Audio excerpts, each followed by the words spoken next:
Alright, well, we're back over here on this 01 Isuzu Rodeo, and I've got this timing belt off, and this is the old timing belt, and you can see those cracks in it. I do not know how many miles are on this belt. It is in pretty bad shape. You can see the wear that the ribs are showing through. Pretty bad shape. The lines that were on it were all wore off. It's no good, junk anyway. Alright, so let me show you all this. This is what it looks like, the water pump leaking out of that little weep hole. That's what it looks like. There's the brand new one there. This car has a skid plate on it, so it's very difficult to see that. So you would only see just a small drip somewhere.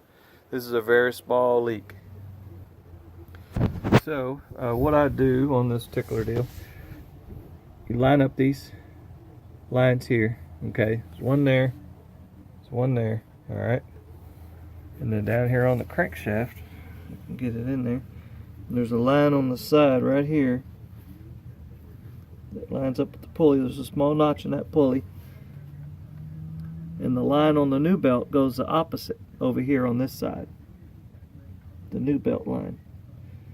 This is the new tensioner. Now the old tensioner is so strong that you can't push it in, so that's why you cut the belt.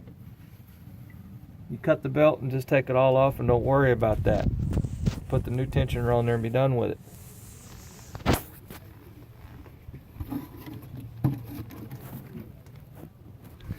This is the kit that I got from Gates. Looks like a pretty good kit. Comes with new pulleys and all that kind of business. This is the new water pump. That bolt that goes in the top, that's a 14 millimeter. You'll have to get a box end wrench or something and get that. Now, all these bolts, most of them are the same. The bolts on the right, those bolts there are longer. They're different length. As you can tell by the thickness of the housing that they need to be a little longer. So just keep track of that. And that's how it goes. Easy as pie. I had to loosen up this power steering pump here because the cover didn't want to go past it. So you just take out a few bolts out of that and get it out of the way, and that's no big deal.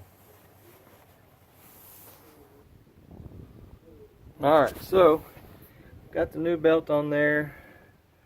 Got it all lined up. I put some little clips on there to hold it. This is what it looks like. Everybody's happy. Now what I did on this tensioner is I took this bottom bolt out to get the belt on, okay? Took this bottom bolt out and let this tensioner rotate. That gave me enough slack. Get the belt on and then rotate this tensioner back to line up this hole and put that bolt back in there, and it's fine. This belt is very tight and very close. It's difficult to get on. You can't beat on it or pry on it or anything. So that's the easiest way to do it, is to move that tensioner over, get enough slack, slide that belt on, move the tensioner back over and put the bolt in. Take your time.